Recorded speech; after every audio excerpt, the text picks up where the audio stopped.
Bom, então, novamente, bom dia a todos, a todas. Vamos iniciar com uma breve prece. Peço que todos relaxem os corpos, elevem os pensamentos a Deus, nosso Criador, nosso Pai de amor, de luz. Vamos pedir que Ele abençoe o nosso propósito de estudo do Evangelho, de estudo das obras básicas do Espiritismo, dessa doutrina consoladora, essa doutrina que nos abre novos horizontes para entendimento da nossa origem e do nosso destino. Mestre, que os ensinamentos discutidos nesta manhã possam ficar refletidos em nosso íntimo, que possamos aplicá-los no nosso dia a dia, para que amanhã, mestre, sejamos melhores do que fomos hoje. Que assim seja, graças a Deus. Tem mais gente.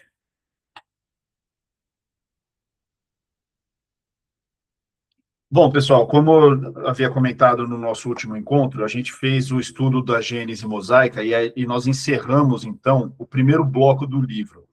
É interessante a gente pensar que a gente sempre fala do livro a Gênese, a Gênese, a Gênese, mas, na verdade, o livro a Gênese, ele é composto por 3 livros, né? Por 3 blocos principais, que é a Gênese propriamente dita, os milagres e as predições segundo o Espiritismo. Talvez eu imagino que Kardec tenha selecionado esses 3 temas porque eram os 3 temas em que, naquele momento em que o Espiritismo ali estava surgindo e se difundindo ali pela Europa, pela própria América, eram 3 pontos que existia muita discussão entre o que o Espiritismo trazia e o que a Bíblia e o que as religiões, e, acima de tudo, a Igreja Católica trazia de entendimentos em relação a esses 3 pontos, né? A Gênese, ou seja, a origem, né, da criação, os milagres e as predições. Então, agora, nesse capítulo 13, a gente inicia o segundo livro, que são os milagres. Então, a gente vai perceber que a gente não vai mais discutir nada relacionado à Gênese, à criação em si, e a gente passa para um novo tema, que é a parte dos milagres, segundo o Espiritismo, né? E Kardec, como sempre, muito didático, né, muito preocupado em construir uma lógica toda na obra, né, na discussão, e ele parte sempre do conceito mais amplo e vai restringindo com a passagem do texto, né? Então, ele vai iniciar esse capítulo, esse livro segundo, né, o capítulo 13, com o tema de características dos milagres. E como ele é um capítulo um pouco mais curto, eu vou fazer uso de muita leitura integral, então quem tiver a obra aí e puder fazer o acompanhamento da leitura vai ser bem interessante, tá? Bom, então ele vai iniciar o primeiro tópico desse capítulo, ele vai falar sobre os milagres no sentido teológico, né? Então, o que seriam os milagres? Qual é o conceito de milagre, né? E ele inicia dizendo que na acepção etimológica, né, ou seja, na origem da palavra, a palavra milagre, ela vem de miraculum, lá, acredito que seja do grego aqui, né? Que significa prodígio, maravilha ou coisa extraordinária. E a academia, né, a academia francesa, né, não é a academia de ciências, né, mas a academia que foi quem criou o dicionário da língua francesa, então que existia um dicionário, existe, na verdade, ainda um dicionário da língua francesa que foi desenvolvida pela academia, e nesse dicionário dizia que um milagre seria um ato do poder divino contrário às leis conhecidas da natureza, né? Então, Kardec nos diz o seguinte, que no entender das massas, um milagre ele implica uma ideia de um fato extranatural, algo que não está dentro das leis da natureza.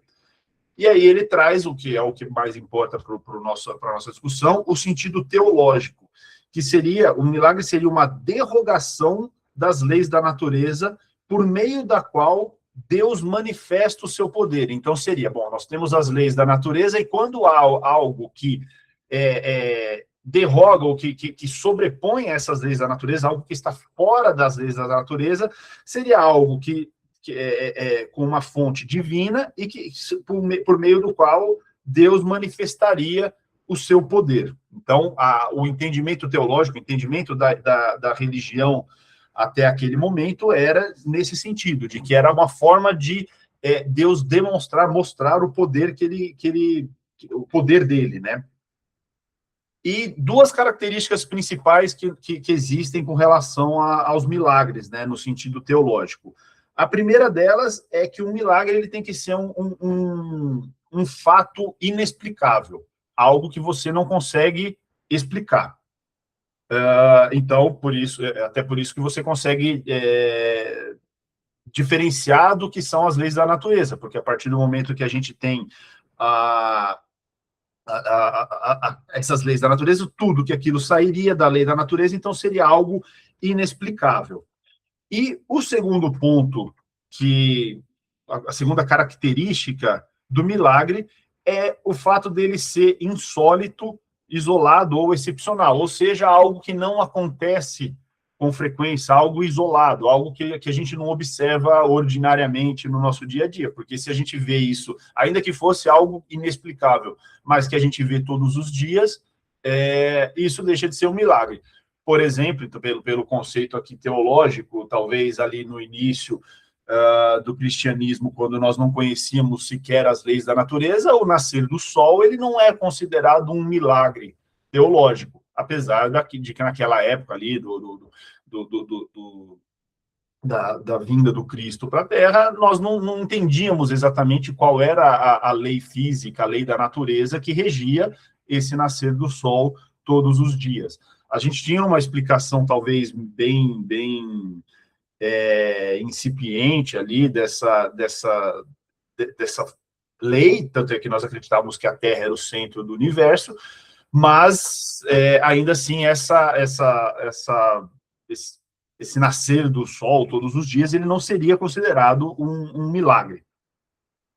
E Kardec diz o seguinte, ao final do item 2, ele fala: os séculos de ignorância foram fecundos em milagres, porque se considerava sobrenatural tudo aquilo cuja causa não se conhecia. À medida que a ciência revelou novas leis, o círculo do maravilhoso foi se restringindo, mas como a ciência ainda não havia explorado todo o campo da natureza, larga parte dele ficou reservada para o maravilhoso. Então, o que Kardec está nos explicando? Que no início tudo era um milagre, tudo era desconhecido para a humanidade, porque a nossa ciência ela ainda era muito inicial ali, muito infantil. Mas conforme a ciência foi amadurecendo e foi ampliando o conhecimento, aquilo que antes era miraculoso, aquilo que era maravilhoso para a humanidade, ele vai começando a ter uma explicação racional. E aí, o que antes era um milagre começa a deixar de ser. Então, vários aspectos, por exemplo, a eletricidade, os raios, por exemplo. Então, ali, nós na nossa fase mais primitiva, nós olhávamos um raio e aquilo era uma coisa maravilhosa para o ser humano, era algo que é vindo de Deus, não que não seja vindo de Deus, mas é algo que simplesmente como se tivesse Deus vindo e colocado aquele raio. Não, hoje nós já temos leis da física que nos explicam o porquê que aquele raio está caindo naquele lugar, naquele momento e tudo mais. Então, conforme a ciência vai evoluindo, ela foi restringindo esse maravilhoso, esse inexplicável a partes em que a ciência não haveria trabalhado ainda, né? E aí ele continua no início do item 3. Expulso do domínio da materialidade pela ciência, o maravilhoso se encastelou no da espiritualidade, no qual encontrou o seu último refúgio. Então veja que ele não está falando do espiritismo, ele está falando da espiritualidade. Então ele está nos dizendo o seguinte, que praticamente ali, conforme a ciência foi evoluindo, tudo que sobrou de maravilhoso, tudo que sobrou de extraordinário, acabou ficando restrito à espiritualidade, aquilo que está fora do domínio aqui da matéria, né? E aí ele diz, o espiritismo, ao demonstrar que o elemento espiritual é uma das forças vivas da natureza, força que incessantemente atua em concorrência com a força material, faz com que voltem ao âmbito dos efeitos naturais o que dele haviam saído, porque, como os outros, tais efeitos também se acham sujeitos às leis. Então, ele nos diz o seguinte, que, como praticamente todo o miraculoso acabou se refugiando na espiritualidade, vem o espiritismo e traz uma ciência para dentro desse estudo do espírito, quando ele trouxe esse princípio espiritual para atuar junto com o princípio material, de certa forma ele expulsa do espiritismo ou do campo da espiritualidade toda essa questão dos milagres propriamente ditos. Então ele conclui que se for expulso da espiritualidade, o maravilhoso já não terá razão de ser e só então se poderá dizer que passou o tempo dos milagres. Então, basicamente, ele está nos mostrando que, no início, tudo era milagre, porque nossa ignorância era muito grande das leis da natureza. Conforme nós fomos adquirindo mais conhecimentos, o miraculoso foi se restringindo àquilo que nós não conhecíamos, e ele nos mostra que vem o Espiritismo e traz esse conceito do elemento espiritual e todos os efeitos decorrentes dele, e nos mostra que, na verdade, para quem já tiver incorporado esses conhecimentos, o tempo dos milagres já teria passado. E para fazer até um contraponto com as outras obras aqui do Espiritismo, é interessante a gente mencionar que no capítulo 21 do Evangelho segundo o Espiritismo, haverá falsos cristos e falsos profetas, no tópico não creiais em todos os espíritos, ele diz o seguinte, é o item 7 desse capítulo: os fenômenos espíritas, longe de abonarem os falsos cristos e os falsos profetas, como algumas pessoas gostam de dizer, vêm, ao contrário, desferir-lhe o golpe final.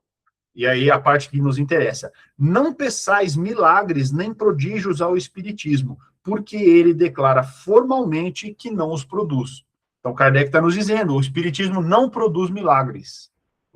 O milagre ele não está dentro da alçada de estudo do espiritismo, da alçada de conhecimento do espiritismo. E continua. Do mesmo modo que a física, a química, a astronomia e a geologia revelaram as leis do mundo material, ele vem revelar outras leis desconhecidas, as que regem as relações do mundo corpóreo com o mundo espiritual. Leis que, tanto quanto aquelas outras da ciência, são leis da natureza. Então, ele está trazendo para dentro do próprio conceito de leis da natureza as leis do mundo espiritual, que até então eram desconhecidas e estavam facultadas ali ao miraculoso.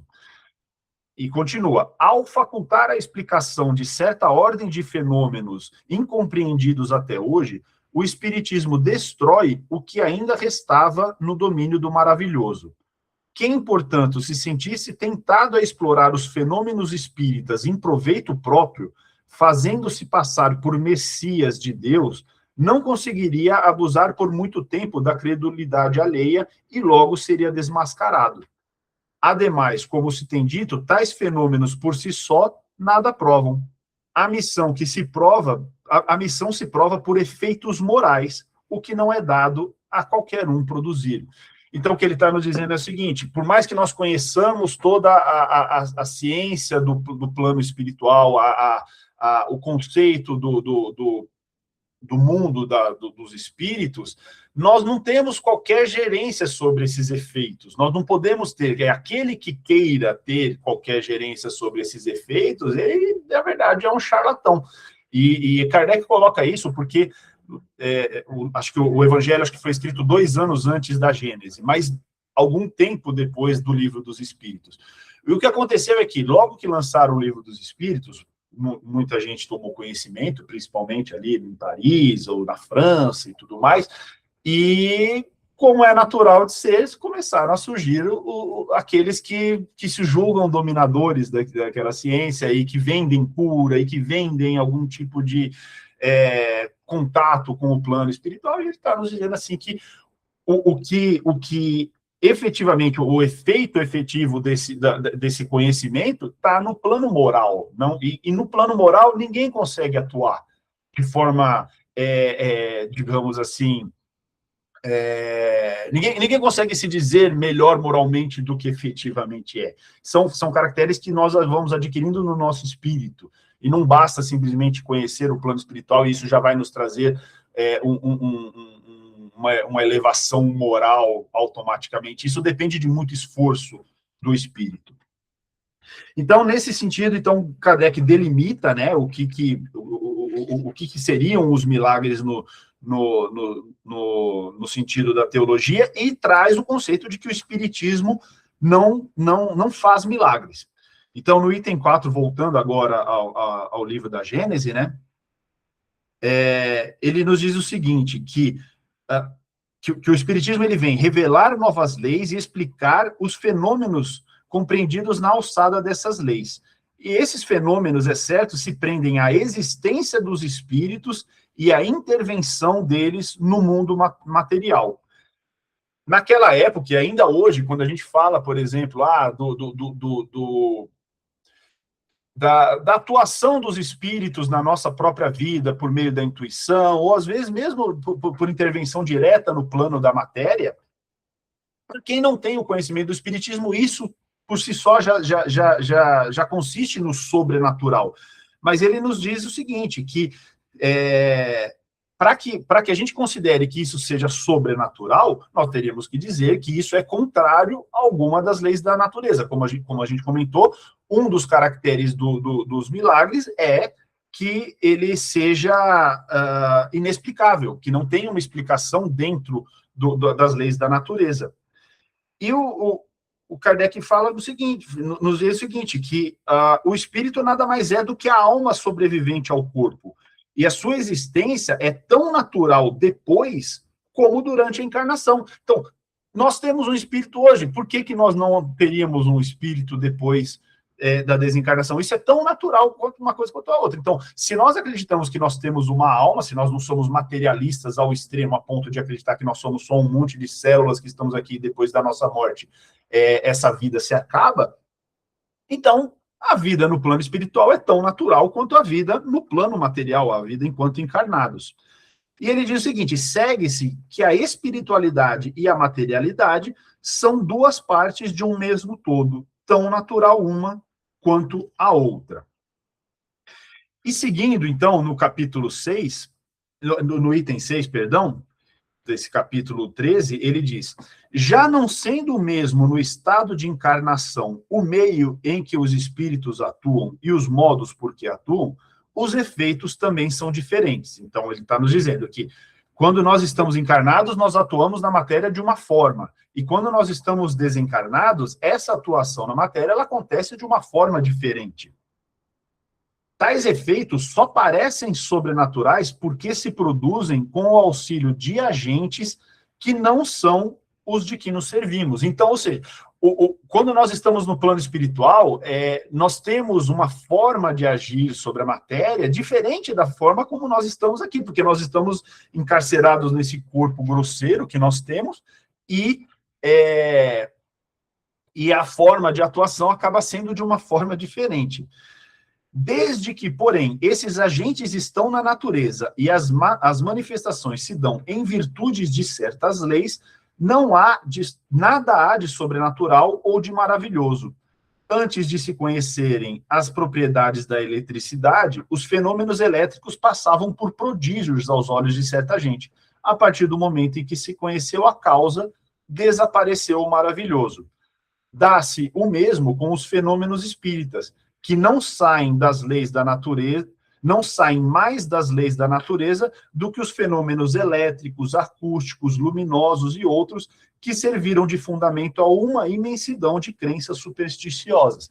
Então, ele está meio que fazendo uma analogia com toda a ciência que antes nós não conhecíamos, a eletricidade, a acústica. Então, eu estou falando para vocês, e vocês escutam a minha voz. Tudo bem que nós estamos num ambiente virtual hoje, o que é mais maravilhoso ainda. Imagina se lá na época do Cristo nós falássemos, não, um dia nós vamos poder nos comunicar à distância, em tempo real, cada um num lugar do globo, e ao mesmo tempo nós vamos conseguir falar. Isso seria sobrenatural, seria um milagre.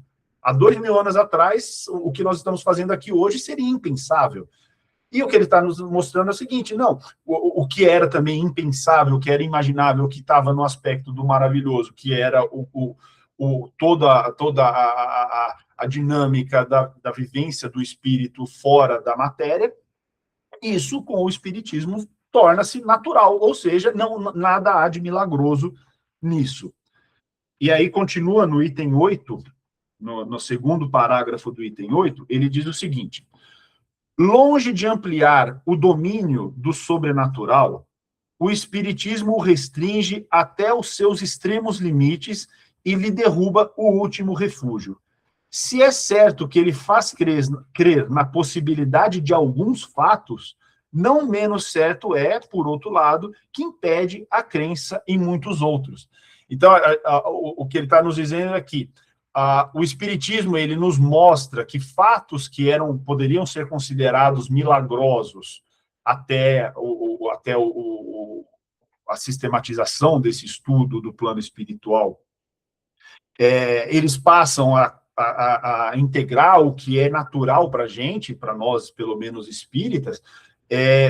Por outro lado, vários outros fenômenos que poderiam ser considerados milagrosos, o espiritismo vem e fala, não, isso não é possível.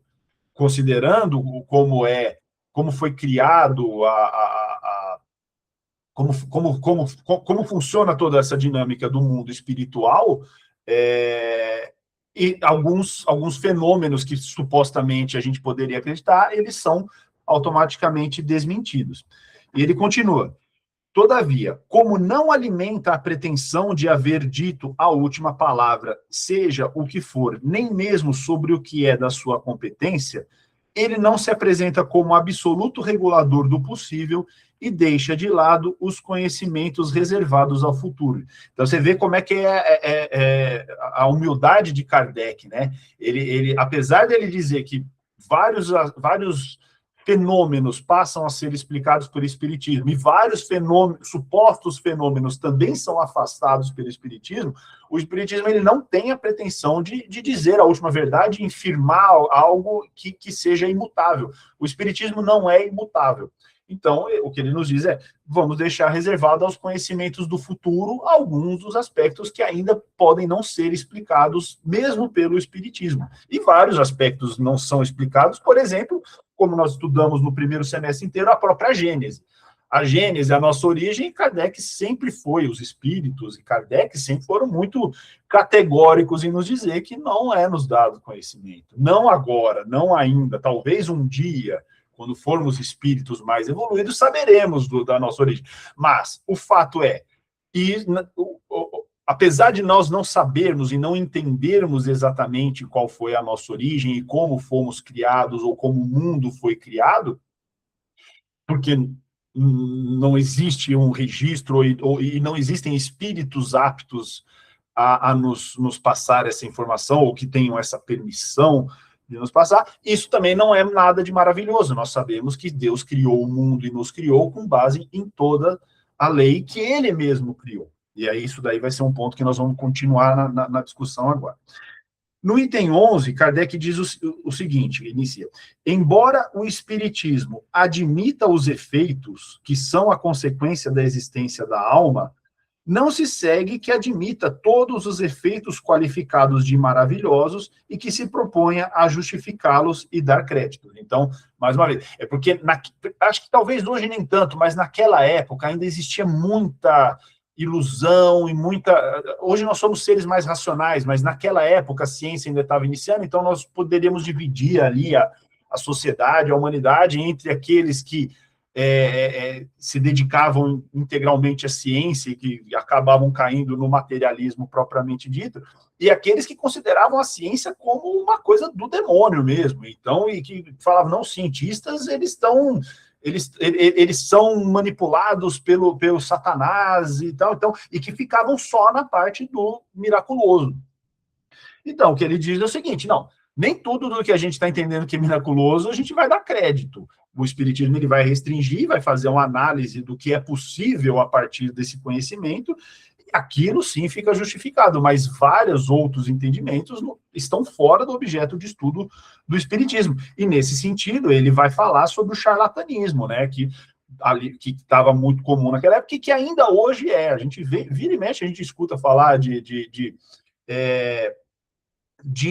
pessoas que, às vezes, até têm uma mediunidade, mas que não se instruíram, né? Na verdade, mediunidade todos têm, né? Todos nós temos em um maior ou um menor grau, uma forma mais aflorada ou outra, mas médiums todos somos.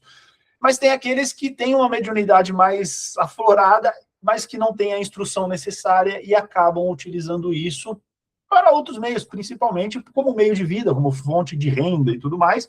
E eles falam, ele diz que isso acaba gerando, às vezes,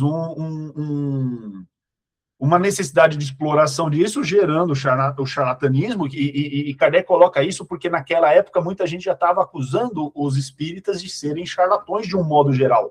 Então você pegava um caso isolado de alguém que estava fazendo isso e falava, não, todos são.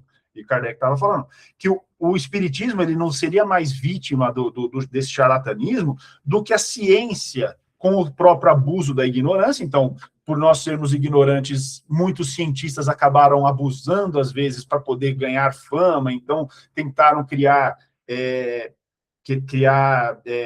sistemas, criar teorias que, na verdade, eram fruto da própria ignorância, e assim como a própria religião com relação ao fanatismo. Então, todas as religiões, de certa forma, nós temos alguma linha mais fanática que destoa um pouco do que é efetivamente, qual era o objetivo daquela religião. Então, o que está nos dizendo é o seguinte, bom, o charlatão, o espírita charlatão, na verdade, ele é como se fosse o religioso fanático ou o cientista ignorante. É isso. É algo que você não consegue eliminar. É algo que vai acontecer pela nossa própria fraqueza de seres humanos, né? Então, ele nos diz o seguinte, no item 12, já no segundo capítulo, que os médiums, eles não produzem, portanto, eles não produzem coisa alguma de sobrenatural, não fazem nenhum milagre. E o epíteto de taumaturgos, que são as pessoas que fariam milagres, então muita gente fala, os espíritas são taumaturgos, eles se dizem possuidores de um poder sobrenatural. Ele fala que esse epíteto de taumaturgos, dado a certos médiuns pela crítica ignorante dos princípios do espiritismo, pois, totalmente impróprio. Item 13, ele continua.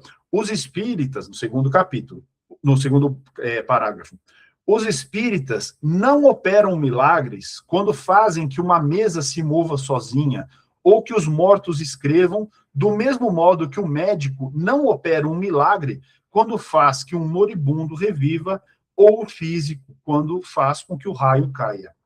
Aquele que se pretende fazer milagres com o auxílio dessa ciência seria um ignorante do assunto ou um enganador de tolos. Então, isso é muito interessante para a gente ter sempre em mente que, por mais médiuns que nós nos sintamos, na verdade, aquilo não tem nada de sobrenatural, e não confere um poder específico a nenhum de nós. Aquele que pretender fazer um milagre com esse dom, ou às vezes até com uma prova, né, que é dada ao ser encarnado dessa mediunidade muito aflorada, ele seria, na verdade, um ignorante do assunto ou um enganador de tolos. Então, firmado que o espiritismo em si não faz milagres, que, na verdade, que o espiritismo afasta esse entendimento de milagre, porque ele já parte do pressuposto de que tudo vai ter uma explicação natural, vem a questão, e Deus? Deus faz milagres? Deus, como ele é onipotente, e ele criou ele criou as próprias leis da natureza, ele poderia derrogar essas leis? Como a gente mencionou no início, o entendimento teológico é como se fosse que o milagre é uma derrogação da lei da natureza vindo de Deus, vindo de um poder divino. Então, Deus teria esse intuito de derrogar as próprias leis dele, e qual seria esse sentido, né? E aí, no capítulo 15, eu vou fazer a leitura do item inteiro, que esse seria bem interessante a gente discutir. Inicia assim: quanto aos milagres propriamente ditos, Deus, sem dúvida, pode fazê-los, visto que nada lhe é impossível. Mas será que os faz? Ou, em outras palavras, derroga as leis que ele mesmo estabeleceu? Não cabe ao homem prejulgar os atos da divindade, nem subordiná-los à fraqueza do seu entendimento. Contudo, em face das coisas divinas, temos, para critério do nosso juízo, os próprios atributos de Deus. Então é interessante, eu não sei se vocês se lembram, no nosso primeiro encontro, ou segundo, talvez, nós falamos sobre os atributos de Deus. Então, Deus, ele tem todos os atributos ao infinito. Então, ele é bondade suprema, é inteligência suprema, é poder supremo. Qualquer coisa que a gente pense em Deus e que não tenha esse atributo como supremo, deixaria de ser Deus, ele deixaria de ser o ser mais perfeito que existe para existir uma possibilidade de algo que Deus não conseguiria fazer. E Deus pode tudo, porque ele tem todos esses atributos. E continua: ao poder soberano, ele reúne a soberana sabedoria, devendo-se, pois, concluir que nada faz de inútil. Se Deus é sabedoria suprema, ele não tem o porquê fazer nada de inútil. Então, por que ele faria milagres? Para atestar o seu poder, dizem. Então, algumas pessoas falam, para mostrar o poder dele, ele faria milagres para nos mostrar que ele é um ser poderoso.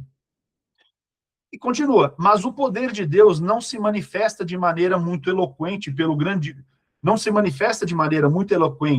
pelo grandioso conjunto das obras da criação, pela sábia previdência que essa criação revela, tanto nas mais gigantescas quanto nas mais insignificantes, e pela harmonia das leis que regem o mecanismo do universo, do que por algumas pequeninas e pueris derrogações que todos os prestidigitadores sabem imitar? Ou seja, se a gente observar o universo, se a gente observar o mundo, se a gente observar a harmonia dessas leis, isso daí já não é uma prova do poder supremo de Deus? Ele precisaria ficar fazendo coisinhas pequenininhas no dia a dia de umas pessoas para mostrar que ele é poderoso? Deus não precisa provar para Deus que ele é poderoso. Ele é poderoso. Ele tem todo o poder. Então, ele não precisaria fazer essas pequenas coisas. Que se diria de um engenheiro mecânico que, para provar a sua habilidade, desmantelasse um relógio construído pelas suas mãos, obra-prima da ciência, a fim de mostrar que pode desmanchar o que fizer? Ou seja, então é como se nós fizéssemos uma grande obra e, para provar que nós fizemos, que nós temos esse poder, a gente desfizesse a própria obra. Ele criou as leis da natureza com toda a perfeição, perfeitas. Ele não precisa derrogar elas, até porque se ele derrogar elas, elas deixariam de ser perfeitas. Então, continua. A questão dos milagres propriamente dito não é, pois, da alçada do espiritismo, mas ponderando que Deus não faz coisas inúteis, a doutrina emite a seguinte opinião: não sendo necessários os milagres para a glorificação de Deus, nada no universo se produz fora do âmbito das leis gerais. Deus não faz milagres porque, sendo como são perfeitas as suas leis, não lhe é necessário derrogá-las. Se há fatos que não compreendemos, é que ainda nos faltam o conhecimento necessário. Então, o que Kardec está dizendo? Não existem milagres, tudo que não existe uma explicação ou uma aderência à lei da natureza, é porque nós ainda não conhecemos a lei da natureza na sua profundidade, porque nós ainda somos espíritos ignorantes, mais próximos do início do que do fim, então nós ainda temos muita coisa para aprender. Então, aquilo que não tem explicação não é porque Deus está ferindo a lei da... isso daí é um pouco de pretensão do ser humano, de falar, eu conheço a lei da natureza e aquilo que não está explicado é porque é um milagre. Não, nós não conhecemos a lei da natureza, a gente estuda uma parte superficial dela. O que a gente está fazendo aqui é estudar muito rasamente, porque nós ainda somos espíritos rasos. Mas conforme nós vamos nos aprofundando cada vez mais, nós vamos compreendendo cada vez mais. Para um espírito puro, como Cristo, tudo tem explicação. Tudo. Qualquer coisa que aconteceu ali naquele momento, na passagem do Cristo, aqueles milagres que a gente vai discutir daqui a 2 capítulos e tal, tudo aquilo tem uma explicação dentro da lei de Deus. E continuando, admitindo que Deus houvesse alguma vez, por razão que não podemos apreciar, derrogado acidentalmente leis por ele mesmo estabelecidas, tais leis já não seriam imutáveis. Então, como nós estudamos, Deus criou essas leis de forma imutável, porque se ele tivesse criado essas leis de forma mutável, essas leis não seriam perfeitas e elas não viriam de Deus. Então, Deus quando criou o universo, ele criou de uma forma perfeita. Não existe o porquê essas leis mudarem. E aí também vem uma discussão interessante, porque não sei se hoje em dia ainda é assim, porque minha base, em termos de religião, eu nunca frequentei uma outra religião de forma igual eu frequento o espiritismo, então eu também não conheço, mas parece que existe um entendimento lá naquela época de que Satanás, né, que seria aquele anjo renegado, ele também teria o poder de fazer alguns milagres para induzir os homens ao erro. Então, assim como Deus faria milagres, que o Satanás também teria o poder de sustar as leis da natureza momentaneamente para de alguma forma induzir a gente ao erro. E aí ele diz o seguinte, que se Satanás tem o poder de sustar o curso das leis da natureza, que são obras de Deus, sem a permissão deste, é mais poderoso do que a divindade. Então, se ele fizesse isso a contragosto de Deus, é porque ele seria mais poderoso do que Deus. Teria um poder maior do que Deus. E logo, se Deus não possui a onipotência e se, como pretendem alguns, delega poderes a Satanás para mais facilmente induzir os homens ao mal, falta-lhe a soberana bondade. Então, ou é a contragosto de Deus, e aí Deus não teria um poder supremo, porque Satanás teria mais poder do que...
Será que ele viu que travou? Acho que sim, né? Acho que ele deve... Acho que sim.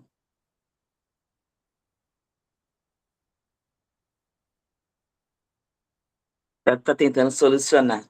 É.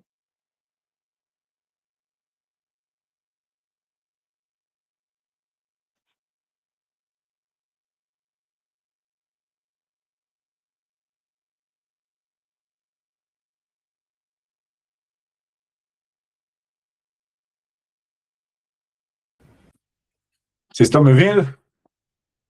Sim. Certo. Agora sim. Agora Acho sim. que deu algum... Eu não sei desde quando que vocês não estavam me ouvindo, porque eu não percebi. Eu não percebi que tinha caído aqui. Eu tive até que trocar de câmera. Né? Sempre tem um probleminha aqui, um probleminha tecnológico para a gente. Bom, mas eu estava falando, eu não sei se vocês chegaram a ouvir, mas na parte do item, eu estava lendo a parte do item 17, que ainda dentro desse contexto do item de se Deus faz milagres, Kardec nos diz o seguinte, mas a religião, dizem, se apoia em fatos que não são explicados nem explicáveis. E Kardec nos diz o seguinte, Inexplicados, talvez. Inexplicáveis é outra questão. Então, ele vai fazer um desenvolvimento no sentido de que o que não é explicável é por falta de conhecimento nosso ainda de todas as leis divinas. Agora, inexplicável, a gente não pode afirmar, porque senão, é inexplicável nesse momento, mas um dia pode vir a ser explicado. Então, Kardec, de fato, afasta completamente a própria existência do milagre. O Espiritismo não reconhece a existência de milagres e mostra, por uma forma lógica, que Deus não teria o porquê fazer milagres e nem permitir que outros seres fizessem milagres, porque senão a gente estaria trazendo algum tipo de imperfeição para dentro das leis naturais, das leis de Deus. E Deus, sendo o ser perfeito, a inteligência suprema, ele não teria como fazer leis que pudessem ser derrogadas. Aí, Kardec vai fazer, então, agora uma análise, tá, tudo bem, o Espiritismo afasta, mas ele vai tentar mostrar como que os milagres, o sobrenatural, estão dentro da discussão das religiões, que é o último tópico do capítulo. Ele inicia assim, no item 18. Pretender-se que o sobrenatural é o fundamento indispensável de toda religião, que é a pedra angular do edifício cristão, é sustentar perigosa tese.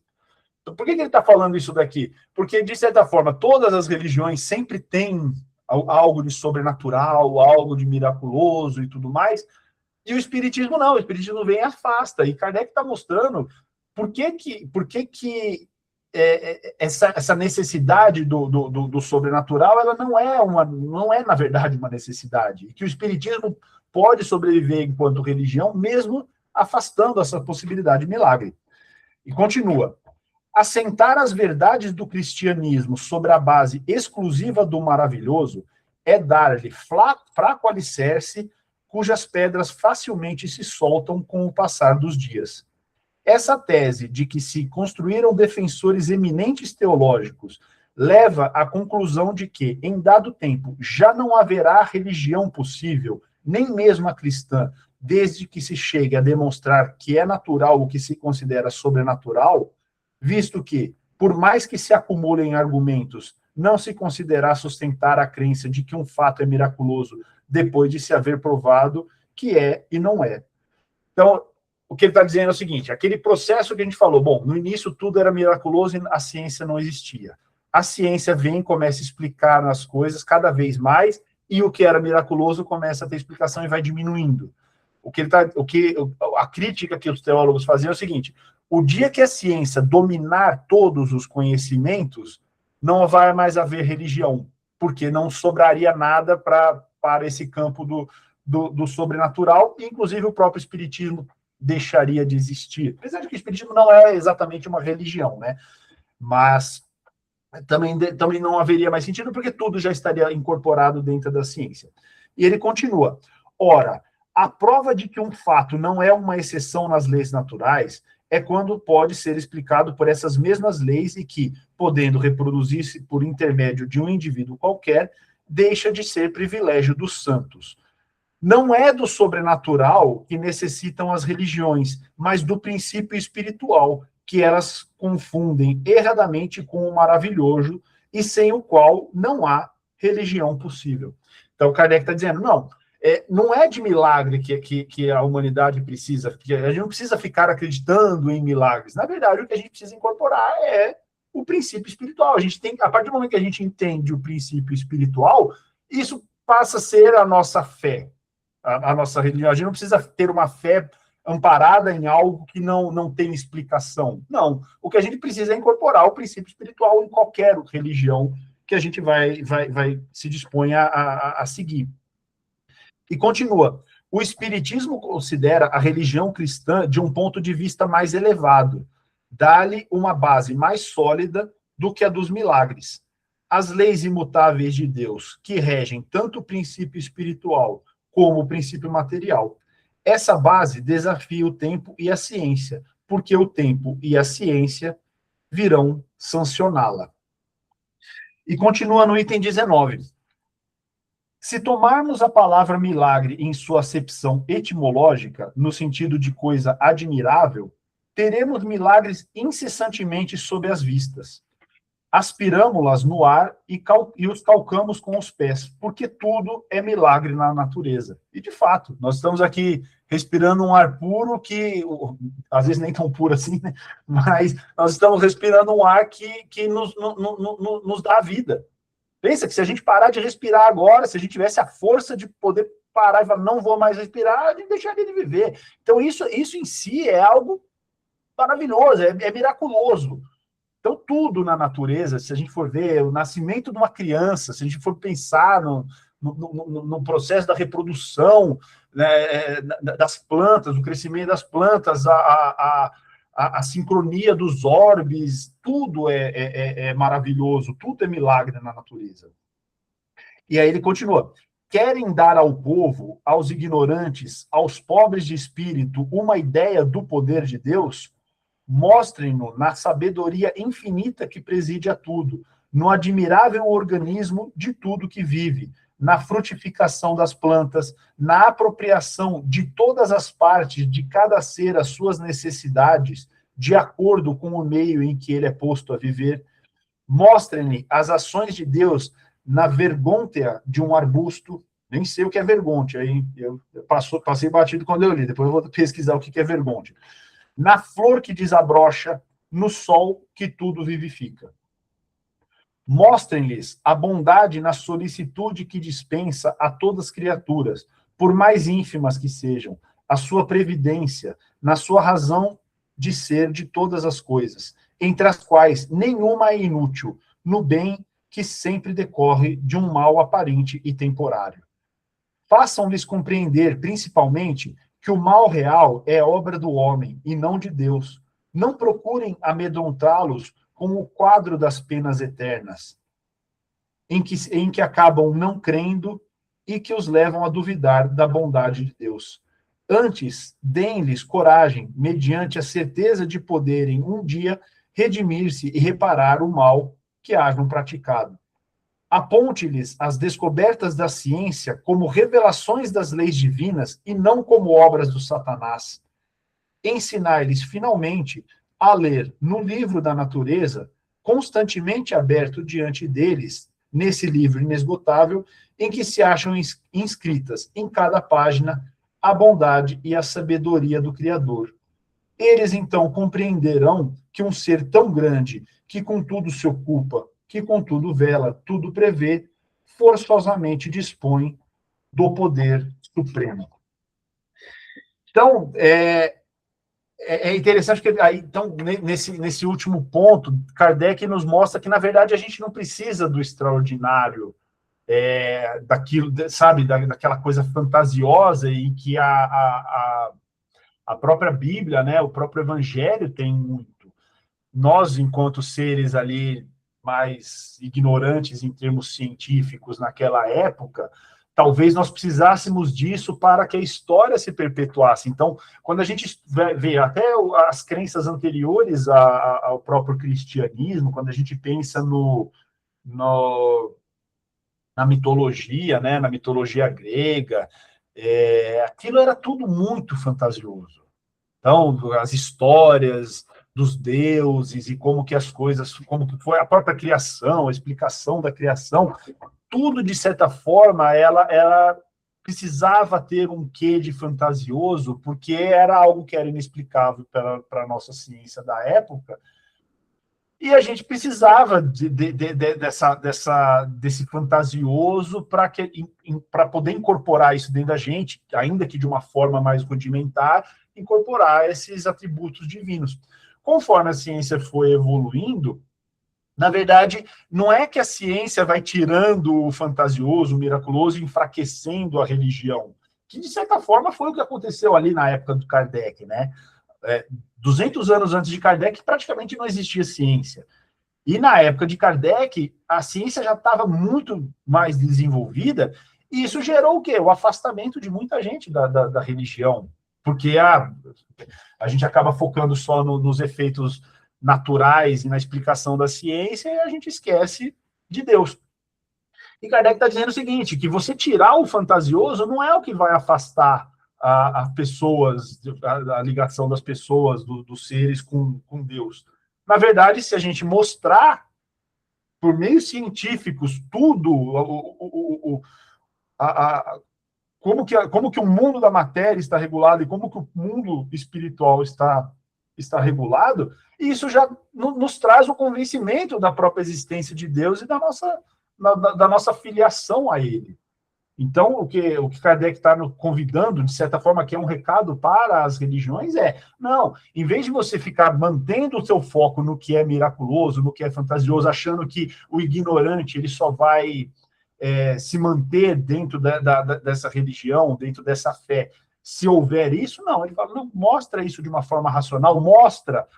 Se a gente estuda, é o que eu falei, eu comentei nesse começo, se a gente estuda um pouco só de como funciona o nosso corpo humano, de toda a complexidade que é o nosso próprio corpo, a gente já se convence de que da inteligência suprema de Deus, a gente já se convence da existência, a gente não precisa ir para o fantasioso para ter essa fé cada vez mais robusta.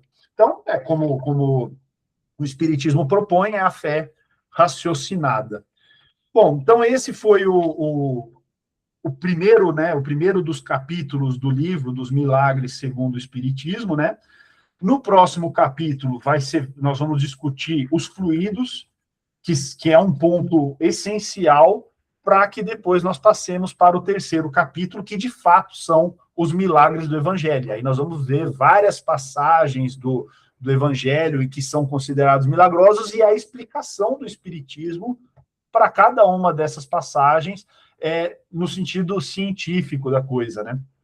Então, como eu falei, Kardec é muito didático, né? Então, ele primeiro traz uma explicação geral sobre essa característica dos milagres, depois ele vai trazer um conceito muito fundamental, de certa forma, para a gente entender os milagres, e depois ele vai destrinchar os milagres do Evangelho no capítulo 15. Então, esse foi o que eu tinha preparado aqui para conversar com vocês. Eu acho que deixo aberto aí para algum comentário, alguma percepção que vocês tiveram na leitura ou durante aqui a exposição. Fiquem à vontade.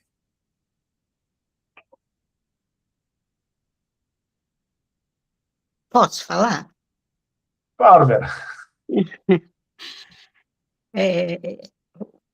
Kardec foi muito corajoso de falar sobre isso, sobre como o Espiritismo, como ele trouxe para a gente o estudo sobre os milagres, né? Porque, principalmente daquela época para trás, tudo que movia quase que a totalidade das pessoas para as igrejas, entre aspas, a fé, era a busca do milagre. É o desespero que a gente tem, porque a vida é difícil, os problemas são grandes, todo mundo tem suas feridas, né? Então, se você vê a maior parte das orações daquela fé desesperada, fervorosa, em busca de um alívio, de um milagre. Só que ficou bem claro nesse capítulo, assim, independente disso, o Espiritismo não nos tira a fé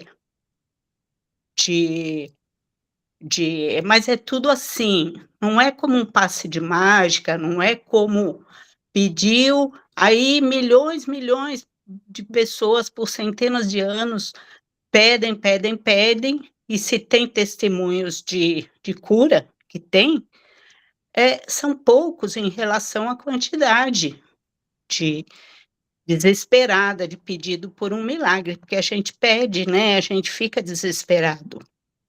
Então é assim, o Espiritismo, ele tem uma proposta, ficou bem clara, não nos tira a fé da cura, do alívio, da paz,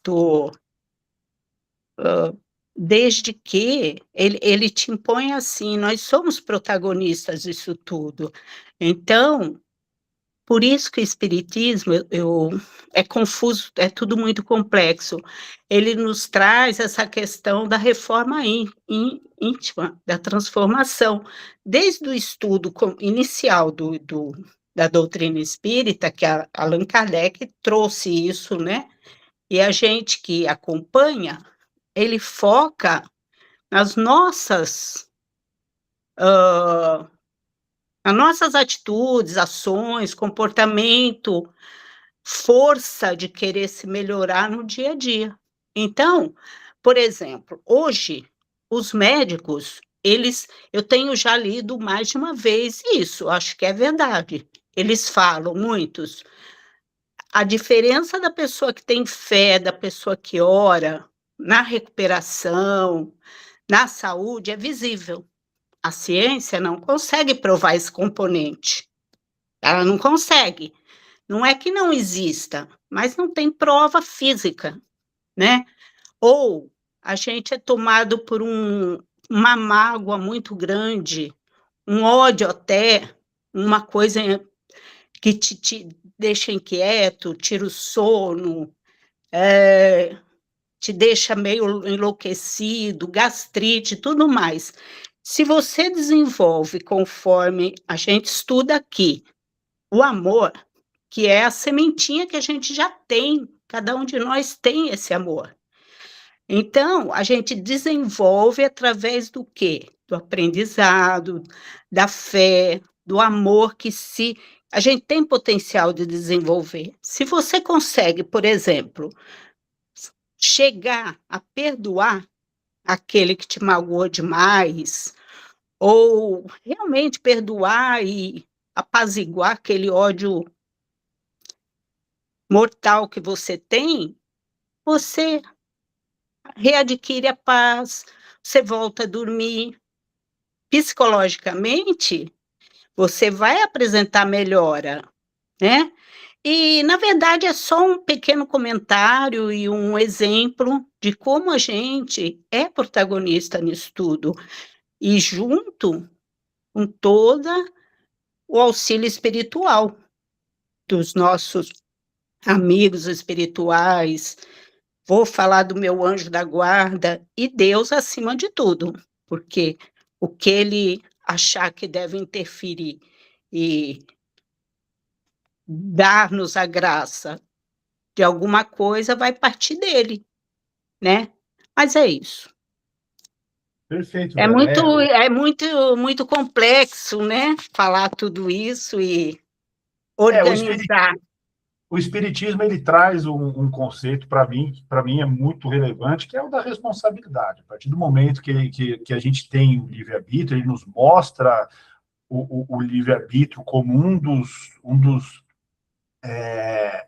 uma das leis divinas, né? Só que esse livre-arbítrio ele nos traz um conceito de responsabilidade, que é tudo que acontece na nossa vida, de bom e de mal, de alguma forma está relacionada à nossa própria, às nossas próprias atitudes. Seja porque nós precisamos resgatar algo que fizemos, seja porque nós aceitamos passar por aquilo para testar as nossas próprias forças, a nossa própria condição moral. Então, assim, antes era muito mais fácil você pensar assim, isso aconteceu porque o Satanás veio e fez me ludibriou, me enganou. E muita gente fazia o que queria, exatamente, sabendo o que estava fazendo, e depois falava, foi o Satanás. Então, assim, não é fácil ser espírita, porque ele joga na nossa cara tudo o que está acontecendo com a gente e coloca como uma responsabilidade. Uma vez eu conversando com um amigo que é espírita lá no meu trabalho, ele perguntei, ele não é espírita exatamente, ele é simpatizante, mas ele não frequenta e tal. E aí perguntei, você é espírita? Ele falou, cara, é muito difícil ser espírita. Então ele me explicou, ele falou, depois eu fiquei refletindo sobre isso, e é verdade. Geralmente, quando a gente procura um centro, a gente pode até ter um alívio imediato para as nossas angústias ali. Toma um passo e sai se sentindo maravilhoso e tal. Aí depois de um tempo, quando você começa a frequentar mais espírito, parece que você começa a se sentir mais culpado até. Você fala, pô, eu vim aqui para procurar me sentir bem, eu tô me sentindo às vezes até pior, mas não é. É porque eu estava jogando aquilo para baixo de um tapete, sabe? Escondendo aquela sujeira de mim mesmo, e o espiritismo vem e me mostra de forma muito, muito clara. Então é isso. Não existem milagres nem para o bem, nem para o mal. Não vai haver nem... Eu não posso chegar e pedir, Deus, eu quero subir 20 degraus na escala espiritual agora. E não vai acontecer. Não é. Só vai acontecer se eu passar por provas que me façam subir isso daí. A regra existe. Isso é lei natural, isso é lei de Deus. E não tem nada a ver com milagres. Então, é como eu falei, é a fé raciocinada mesmo, né? A gente não tem nada de miraculoso, não tem nada de fantasioso. São as regras do jogo desde o início dos tempos, e a gente está dentro delas com um poder absurdo que é o livre-arbítrio, mas que nos traz também uma responsabilidade tremenda, né? E é isso, mais algum comentário, pessoal? Bom, não havendo, vamos fazer uma pequena prece de encerramento, então. Agradecer por mais essa oportunidade de estudo da doutrina espírita. Pedir, Deus, nosso Pai, abençoe a todos aqui presentes, a espiritualidade amiga que nos acompanha, aos nossos anjos protetores, que tenhamos todos um dia de muita paz, muita luz, possamos ter saúde e disposição para a continuidade dos estudos na semana que se inicia. Que assim seja, graças a Deus. Pessoal, bom domingo a todos e até o próximo encontro. Então, no próximo, nós vamos falar, então, sobre o capítulo dos fluidos, tá?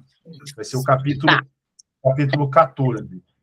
Esse já vai ser um capítulo um pouco mais extenso, talvez, eu acho que a gente pode, como a gente tem ainda, se não me engano, nós temos ainda 5 capítulos pela frente no livro, e nós temos, acho que, 15 encontros. Então, a gente pode fazer a divisão desse capítulo por parte. Mas quem conseguir ler tudo, muito bem. Quem conseguir ler uma parte, também está bem, porque a gente não deve concluir o capítulo inteiro em um encontro, a gente deve dividir ele em 2. Tá ok? Tá. Obrigada, Estevam. Tchau. Tchau, meninas. Tchau. Bom dia, bom domingo, pessoal. Bom dia. Tchau, tchau.